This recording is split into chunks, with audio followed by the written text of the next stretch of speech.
Irène Garza est une jeune femme de 25 ans vivant aux États-Unis dans les années 60. Irène était une jeune femme très religieuse et elle allait à l'église plusieurs fois par semaine. Mais voilà, lors du week-end de Pâques 1960, elle ne reviendra jamais du passage à son église de sa ville. Pour tout savoir sur la triste et mystérieuse histoire de Irène Garza, lançons-nous maintenant dans la vidéo.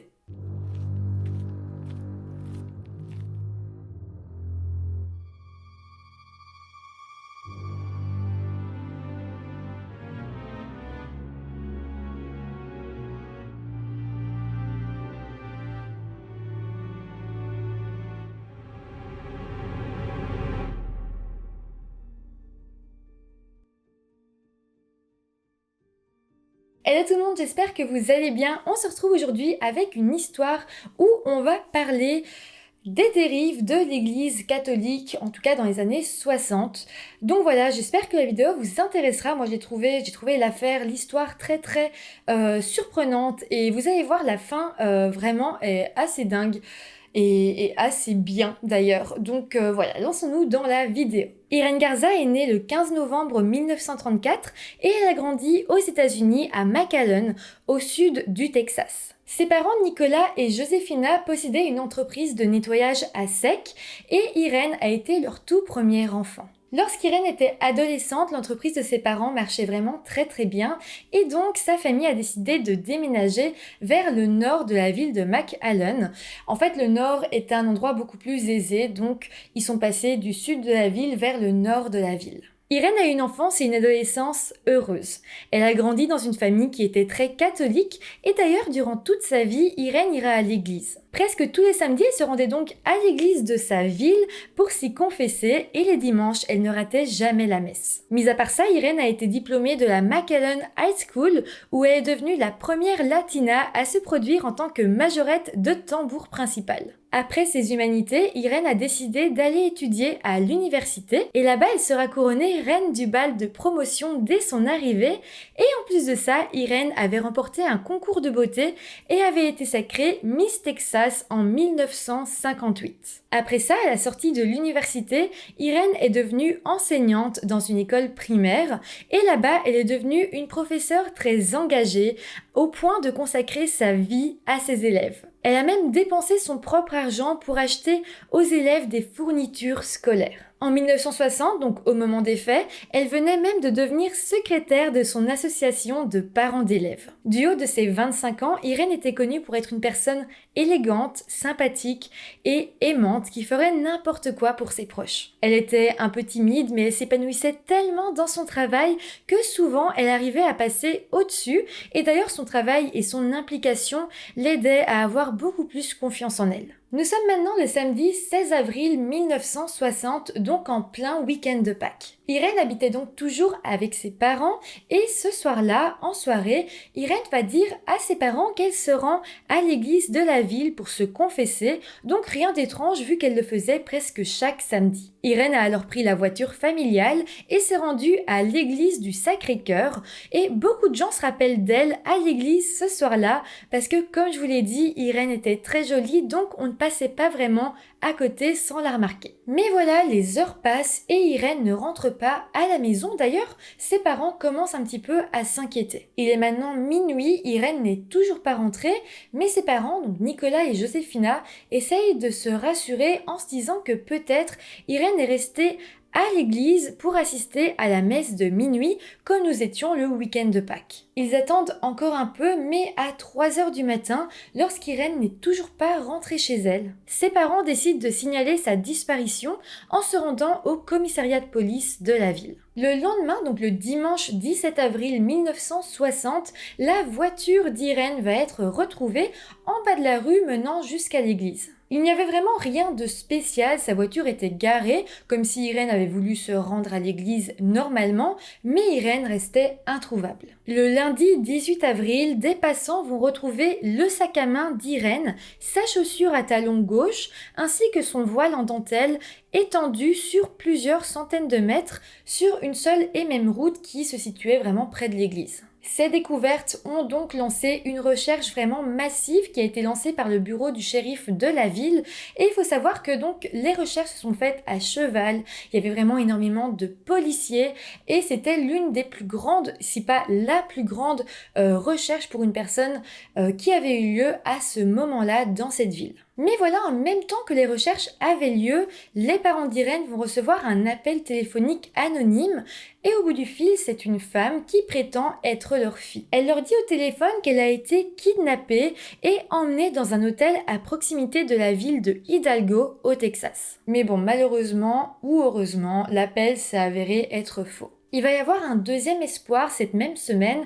En fait, un homme qui était dans un bar qui était très alcoolisé, va dire à la serveuse du bar que c'est lui l'assassin d'Irène. Cet homme va vraiment se confesser, il va être arrêté par la police et en fait on va se rendre compte que cet homme était juste très alcoolisé et qu'il a trouvé ça drôle de faire une blague. C'est finalement le 21 avril que le corps d'Irène sera retrouvé dans un canal situé à plusieurs kilomètres de l'église de McAllen. Le corps de la jeune femme sera alors récupéré et une autopsie sera faite. Le corps avait été retrouvé habillé, il ne manquait que les chaussures et les sous-vêtements de la victime. De plus, son chemisier avait été retrouvé déboutonné. On se rendra alors compte qu'Irène avait été battue, agressée sexuellement lorsqu'elle était inconsciente, puis tuée par suffocation. Il y avait des ecchymoses sur ses deux yeux et sur le côté droit de son visage. La police scientifique tentera d'essayer de retrouver des traces de l'assassin sur le corps d'Irène,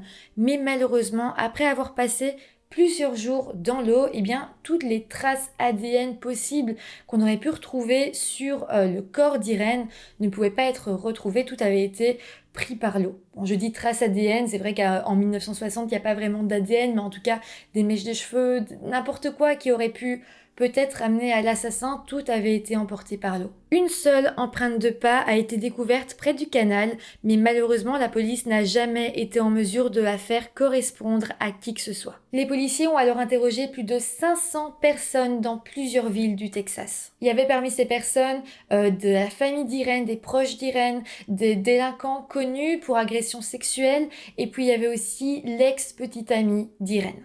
Dans ce lot de 500 personnes, 50 d'entre elles ont même eu droit à un interrogatoire au polygraphe, donc le détecteur de mensonges, et malgré tout ça, eh bien, rien n'a été découvert, toutes ces pistes n'ont mené à rien.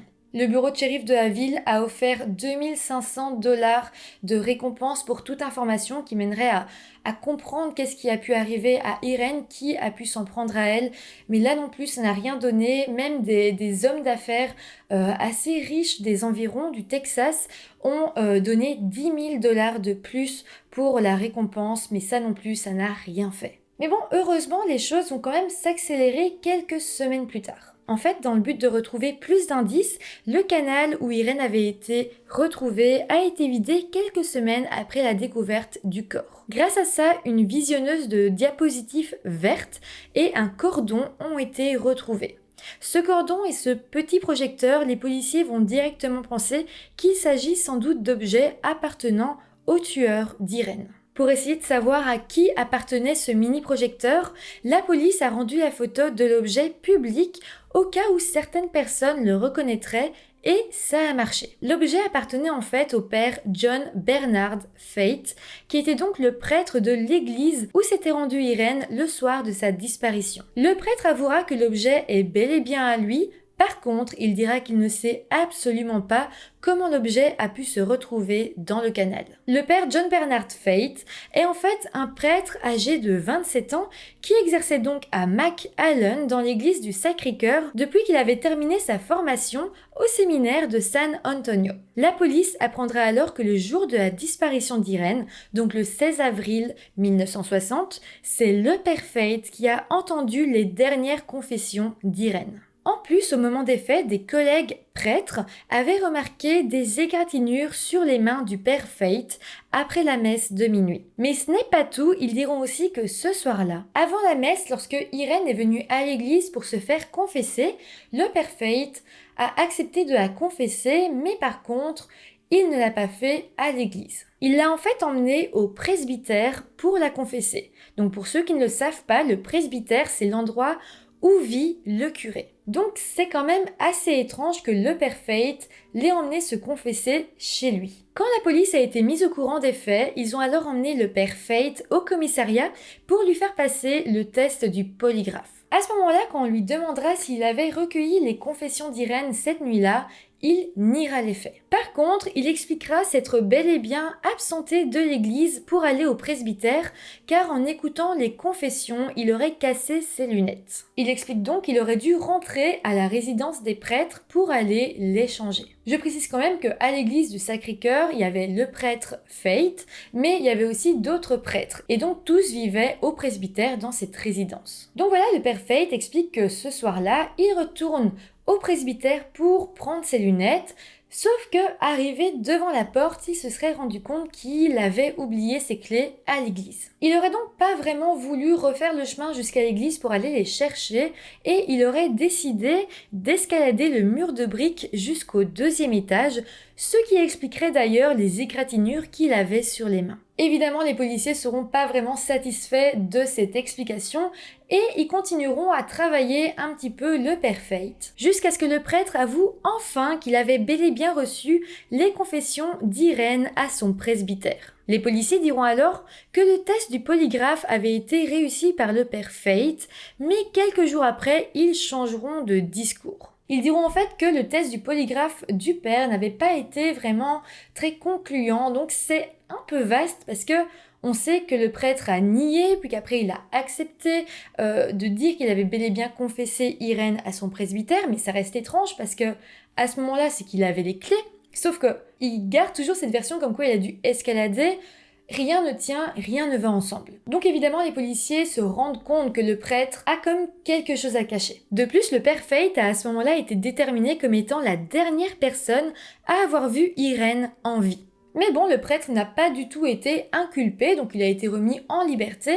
Mais il faut savoir que dans la ville de McAllen, eh bien, les rumeurs ont été assez vite et très vite, tout le monde a commencé à le suspecter dans la mort d'Irène.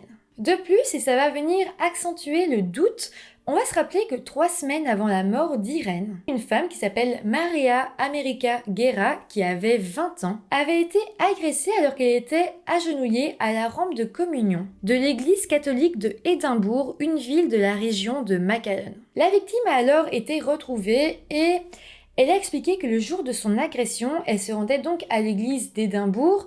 Et elle se rappelle qu'en rentrant dans l'église, elle avait remarqué un homme dans une voiture bleue et blanche et que cet homme l'observait. Après ça, elle serait rentrée dans l'église, sauf que l'homme dans cette voiture lui avait comme couru après et une fois arrivé dans l'église, eh bien cet homme aurait surgi sur elle, il aurait essayé de l'agresser, lui aurait mis une sorte de chiffon sur le visage, mais heureusement Maria avait réussi à s'enfuir. Lorsqu'on lui avait demandé une description de son agresseur, elle l'avait alors décrit comme ayant des cheveux noirs et des lunettes à monture d'écaille. Elle a aussi expliqué que l'homme était habillé comme un prêtre, mais qu'elle ne pouvait pas jurer que c'en était vraiment un. Les policiers ont alors décidé de prendre plusieurs hommes qui pouvaient correspondre à la description, de les mettre derrière une vitre teintée et parmi ces hommes, ils ont intercalé le père Fate. Ils ont alors emmené Maria derrière cette vitre teintée et ils lui ont demandé de choisir lequel de tous ces hommes était selon elle la personne qui l'avait agressée. Et Maria a directement pointé le père Fate comme étant son agresseur. Suite à ça, la rumeur de l'agression potentielle du père Fate a circulé un petit peu partout. Les chefs de l'église locaux ont alors découragé les gens de considérer la possibilité qu'un prêtre pourrait avoir été impliqué dans un crime violent.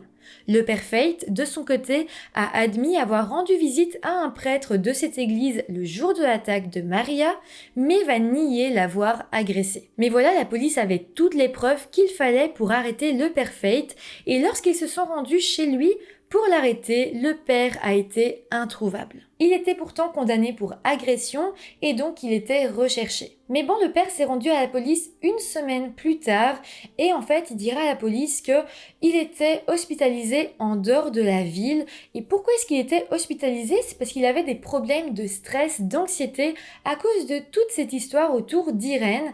Et il expliquera même à la police qu'à cause de tout ça, il avait développé une sorte de phobie envers les femmes. Une fois en garde à vue, John Fate a été soumis à un test du polygraphe encore une fois et qu'il a échoué encore une fois. Lors de son test, il a déclaré aux enquêteurs qu'il ne pourrait jamais le condamner pour l'attaque dans l'église d'Édimbourg, donc l'attaque sur Maria, parce que tout simplement il n'avait aucune preuve contre lui. Mais heureusement, en 1961, il a été inculpé pour avoir tenté d'agresser sexuellement Maria, qui avait 20 ans, je le rappelle. Le procès s'est par contre terminé par un jury qui n'a pas vraiment réussi à trancher et donc le père n'a pas vraiment été condamné. En fait, il a dû simplement verser une amende de 500 $. Le père a accepté. Par contre, il dira plus tard qu'en fait, en acceptant de verser les 500 $, il n'avait pas vraiment compris qu'il était bel et bien reconnu coupable. Chose qui était le cas, il avait été reconnu coupable et il n'avait pas fait appel à la décision.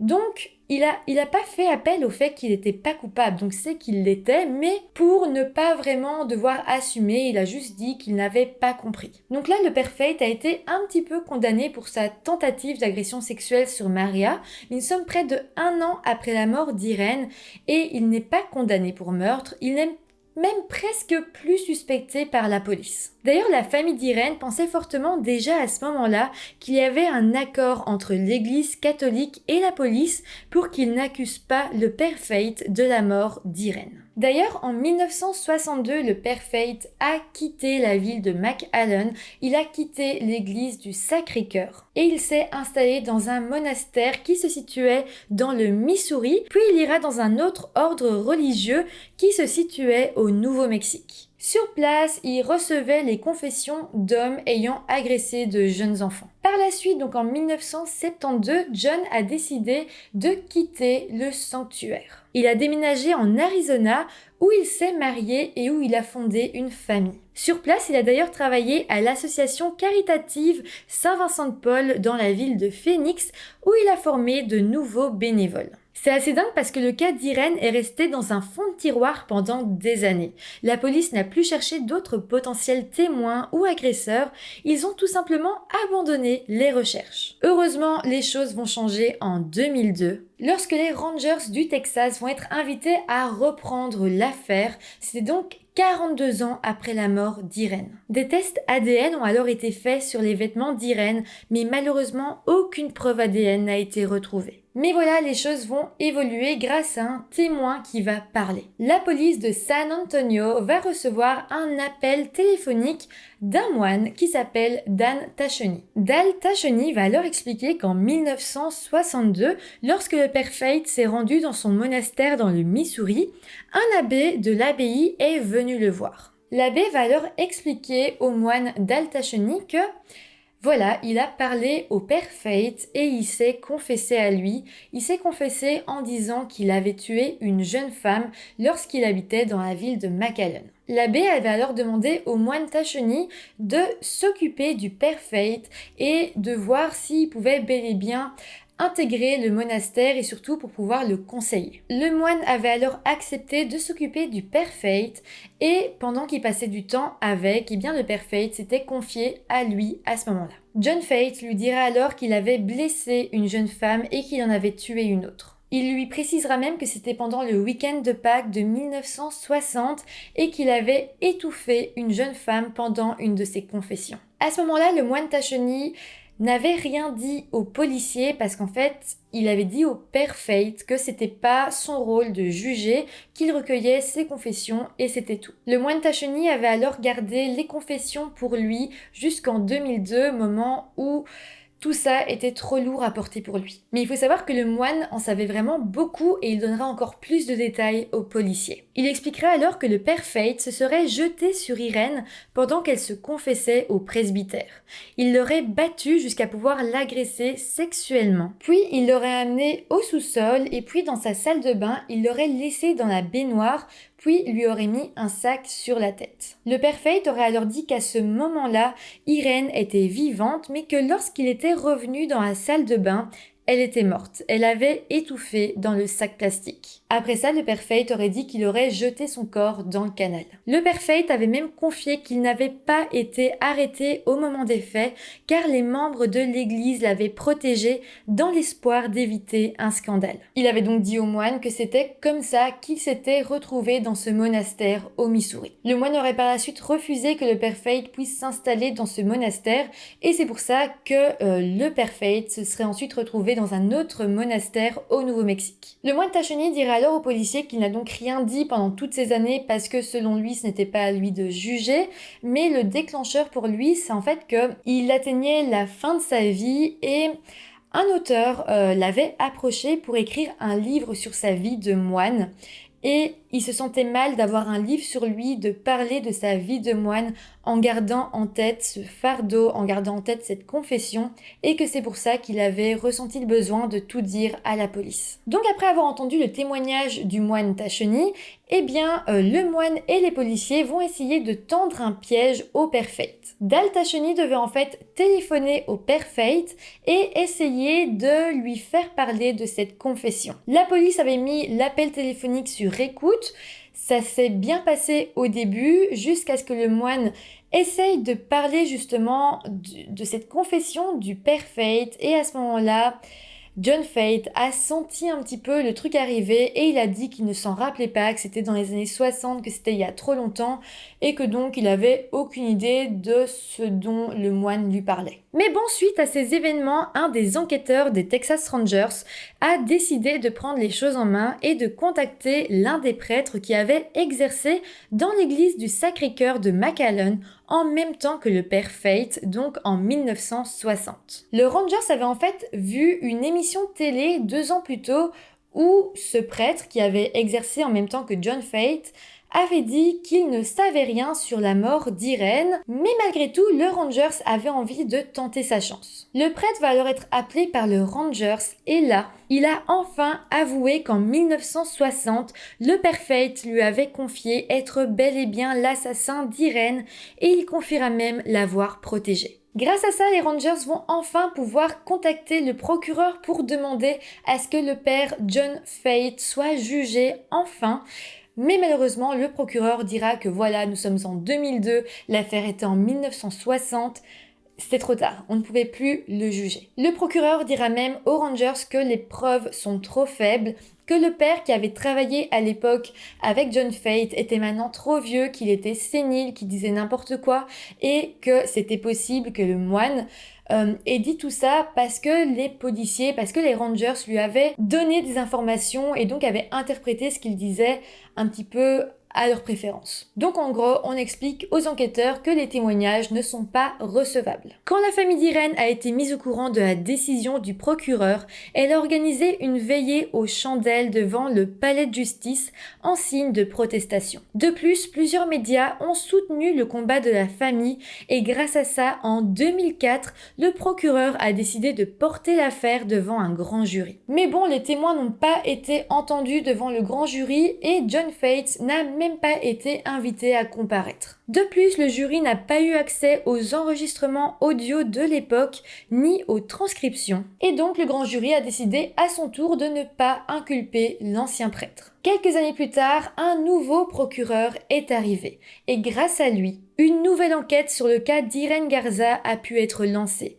Grâce à ça, un nouveau grand jury a été réuni pour inculper John Bernard Fate de meurtre. C'est comme ça que le 6 février 2016, Fate, alors âgé de 83 ans, a été arrêté à Scottsdale, en Arizona, et accusé de meurtre. Il a alors plaidé non coupable de l'accusation et lui et son avocat se sont défendus en affirmant qu'il n'y avait aucune preuve ADN, aucun témoin et aucune preuve médico-légale liant John Bernard Fate au meurtre. Le procès contre Fate a eu lieu et des témoignages se sont succédés pendant 5 jours. Il était question de prouver la culpabilité de John Bernard Fate, mais aussi de prouver qu'il avait été couvert par les élus et les responsables de l'Église. Malheureusement, le prêtre qui avait travaillé avec John Fate au moment des faits était mort en 2005, donc il n'a pas pu témoigner. Par contre, le moine Tacheny, lui, était toujours vivant et il a pu aller au procès pour témoigner. À la fin du procès, le jury a pris 6 heures pour délibérer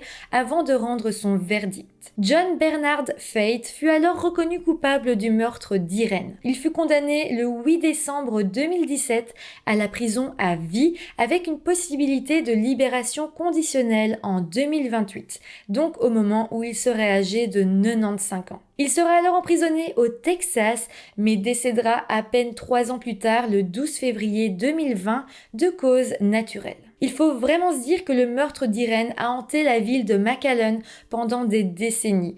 Tout le monde connaît cette histoire, que ce soit les plus âgés ou même les plus jeunes de la ville. Tout le monde s'est toujours dit qu'il s'agissait sans aucun doute du père Fate, mais lui a toujours nié les faits. D'ailleurs, même en prison et encore juste avant sa mort, il n'a pas reconnu les faits et a juré qu'il était innocent. Voilà, en tout cas, je ne sais pas vous, mais moi je suis assez convaincue qu'il était coupable. Il y a tellement de preuves contre lui et tellement de confessions qu'il a faites, donc c'est sûr. Et je trouve ça dingue qu'il ait pu être condamné en 2016 alors que le meurtre avait eu lieu en 1960. Je trouve que vraiment ça donne beaucoup d'espoir à plusieurs familles qui essayent d'obtenir justice, même des années plus tard. C'est la preuve qu'il faut jamais abandonner et que parfois justice est faite même très tard. En tout cas, c'est comme ça que se termine cette vidéo. J'espère que l'histoire vous a intéressé. Si c'est le cas, n'hésitez pas à mettre un petit pouce en l'air, à vous abonner à la chaîne. Vraiment, ça me soutient énormément. Si vous voulez soutenir mon travail, si vous trouvez mon contenu intéressant, eh bien, je vous invite à vous abonner. Et voilà, sinon, moi, je vous retrouve très bientôt pour une nouvelle vidéo. Bye!